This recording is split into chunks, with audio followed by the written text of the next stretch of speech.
குவைத்தில் ஏற்பட்ட தீ விபத்தில் 40க்கும் மேற்பட்ட இந்தியர்கள் உயிரிழந்த நிலையில் அதே குடியிருப்பில் வசித்து வந்த தமிழர்கள் பலரது நிலை குறித்த தகவல் தெரியாததால் அவர்களது குடும்பத்தினர் கலக்கத்தில் ஆழ்ந்துள்ளனர். இது தொடர்பாக பேசுவதற்காக அயலக தமிழர் நலத்துறை அமைச்சர் செஞ்சி மஸ்தான் நம்மோடு இணைந்திருக்கிறார். அவரிடம் பேசலாம். சார் வணக்கம். குவைத்தில் ஏற்பட்ட இந்த தீ விபத்தில் தமிழர்களோட நிலை இதுவரைக்கும் தெரியல, அதிகாரப்பூர்வமான எந்த தகவலும் இதுவரைக்கும் கிடைக்காத நிலையில உங்களுக்கு என்ன மாதிரியான விவரங்கள்லாம் தெரிய வந்திருக்கு சார்? இப்போ அவங்களுடைய உறவினர்களுக்கு மிகுந்த எதிர்பார்ப்போடு அவங்க காத்திருக்காங்க. உங்களுடைய பதில் சார்.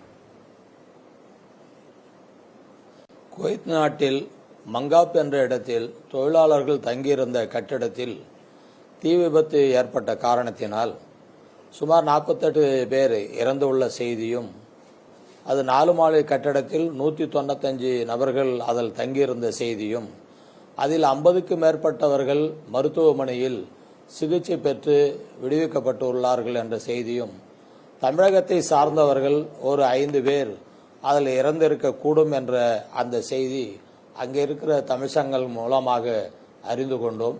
இதுவரையிலும் அங்கே தூதரகத்தின் மூலமாக அதிகாரப்பூர்வமான செய்தி எதுவும் நமக்கு தகவல் பதிவாகவில்லை.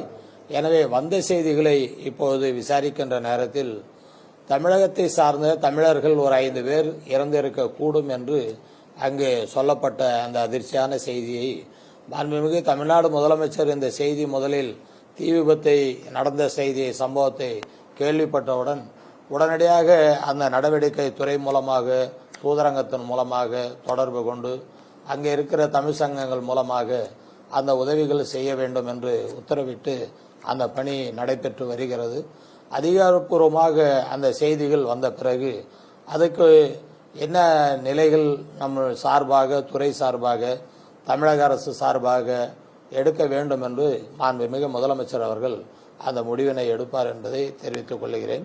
அந்த தமிழ்நாட்டை சேர்ந்த 5 நபர்கள் இறந்துள்ள செய்தி தமிழ் சங்கங்கள் மூலமாக தான் எங்களுக்கு கிடைக்கப்பட்டுள்ளது.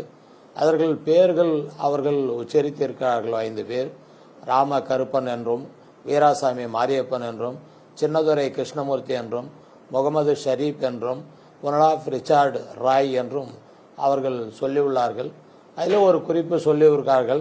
பேராவூரணியை சார்ந்தவர் ஒருவர், புதுவையை சார்ந்த ஒருவராக இருக்கலாம் என்று செய்தி இன்னும் அதிகாரப்பூர்வமாக எங்களுக்கு தூதரங்கத்தின் மூலமாக அந்த செய்தி வராத காரணத்தினால் நாங்களும் அந்த அதிகாரப்பூர்வமாக செய்தி வெளியிடுவதற்காக தயக்கத்தோடு இருக்கிறோம். அந்த செய்திகள் வந்தவுடன் உடனுக்குடன் அது தெரிவிக்கப்பட்டு அதுக்குண்டான உதவிகள் மேற்கொள்ளுகின்ற நடவடிக்கை தமிழக அரசு எடுக்கும். அதற்கு மாண்புமிகு முதலமைச்சர் அவர்கள் துறைக்கு உத்தரவிட்டு உள்ளார் என்ற செய்தியை தெரிவித்துக் கொள்கிறேன். இப்போ அந்த கட்டடத்தில் செஞ்சியை சேர்ந்த ஷெரீப் என்பவரும் ஒருத்தர் இருப்பதாக அவர்களுடைய உறவினர்களுக்கு சொல்லியிருக்காங்க. அவங்கள தொடர்பு கொண்டும் உங்களை தொடர்பு கொள்ள முடியவில்லை என்று சொல்லியிருக்காங்க. தமிழக அரசு எங்களுக்கு உதவ வேண்டும் அப்படின்ற ஒரு கோரிக்கையும் முன் வச்சிருக்காங்க. அவங்கள ஏதாவது தொடர்பு கொள்ள முடிஞ்சதா? அவங்க செஞ்சி இப்போ திண்டிவனத்தில் இருக்கிறவர் அவர் முகமது ஷரீப் என்றவர். நாங்களும் தொடர்பு கொண்டோம். அவங்களுடைய அங்கே இருக்கிற அவங்க நண்பர்களோடும் தொடர்பு கொண்டோம். இப்போ தொடர்பு கொள்ள முடியலன்ற செய்தி தான் எங்களுக்கும் கிடைச்சிருக்கு. ஆமாம், அந்த செய்தி வந்த பிறகு நாங்கள் அதிகாரப்பூர்வமாக தெரிவித்துக் கொள்வோம். சார், இப்போ அயலக தமிழர் நலத்துறை அளித்த தொடர்பு எண்களை யாரானும் தொடர்பு கொண்டு உங்களோட பேசியிருக்காங்களா? இங்கே இருக்கக்கூடிய உறவினர்கள் யாராவது உங்களுடைய தொடர்பு கொண்டு பேசியிருக்காங்களா சார்? இப்போ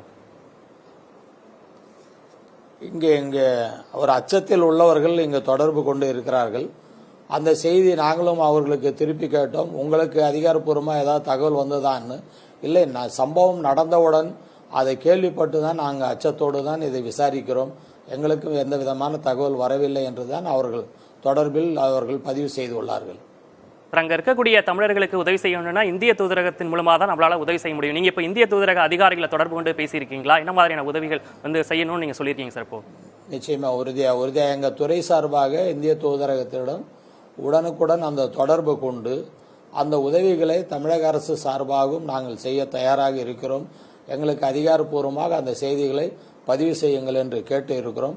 அவர்களும் அதிகாரப்பூர்வமாக அது அடையாளம் காட்டப்பட்ட பிறகு, இறந்தவர்களுடைய உடல் அடையாளம் காட்டப்பட்ட பிறகு யார் என்பதை துல்லியமாக தெரிந்தவுடன் அந்த செய்தியை பதிவு செய்கிறோம் என்று அவர்களும் உறுதி அளித்துள்ளார்கள்.